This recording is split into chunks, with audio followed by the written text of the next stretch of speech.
पुण्यात फ्लॅट घ्यायचा आहे. पण कुठे घ्यायचा, कसा घ्यायचा, कुणावर विश्वास ठेवायचा? फसवणूक तर होणार नाही ना? योग्य दरात मिळेल की नाही? मोठं कन्फ्युजन आहे.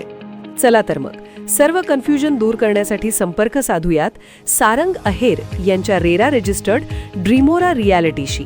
संपर्क सारंग सुधाकर अहेर, ड्रीमोरा रियालिटी. मोबाईल नंबर 82 83 91 91 आणि 62 62 90 910.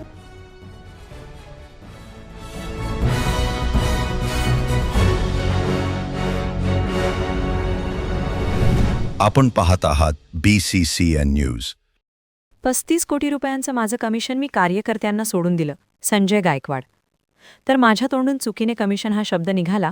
मला कामं केलीत असं म्हणायचं होतं. गायकवाड. मी माझं 35 कोटी रुपयांचं कमिशन कार्यकर्त्यांना सोडून दिलं असं वक्तव्य बुलढाण्याचे शिवसेनेचे आमदार संजय गायकवाड यांनी केलं आहे. हे वक्तव्य करून त्यांनी एक प्रकारे आमदारांच्या कमिशनच्या मुद्द्याला दुजोरा दिल्याच्या चर्चा ऐकायला मिळत आहेत. तर माझ्याकडून चुकून कमिशन हा शब्द निघाला, मला कामासंदर्भात बोलायचं होतं असं स्पष्टीकरण आमदार संजय गायकवाड यांनी दिलं आहे. चिखली मतदारसंघ हा बुलढाण्यापेक्षाही शिवसेनेचा ताकदवर मतदारसंघ त्या पहिल्या काळात होता. पहिल्या दंगलीमध्ये आपले 2 शिवसैनिक पोलिसांच्या गोळीबारात ठार झाले होते. मला वाटते त्यापैकी खेडेकर आणि दुसरा त्याचा आता आठवत नाही मला. पण प्रचंड मोठी संघटना ही चिखलीची स्ट्रॉंग त्या काळात होती. पण दुर्दैवाने पुढे मतदारसंघ BJPकडे गेला. रेखाताई आमदार झाल्यात आणि मग आपल्या कार्यकर्त्यांना वाटलं की आता इथं आपला मोठं करून काही फायदा नाही आणि हळूहळू पक्ष BJP सोबत त्या ठिकाणी गेला.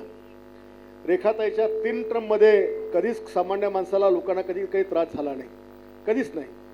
पण आताच्या काळामध्ये आम्ही जे पाहून राहिलो की मी पण आमदार आहे आणि महाराष्ट्राचा ताकदवर आमदार आहे. मी कशाला कधीच घाबरत नाही. पण आमच्या मतदारसंघात कोणी एक माणूस सांगणार नाही की आम्ही कोणाचा छळ केला म्हणून. आमची ताकद आम्ही गोरगरिबांना सपोर्ट करण्याकरता कार्यकर्त्यांना ताकदवर देण्याकरता. माझ्यासोबत सायकलवर फिरणारे कार्यकर्ते आज फॉर्च्युनरमध्ये फिरतात.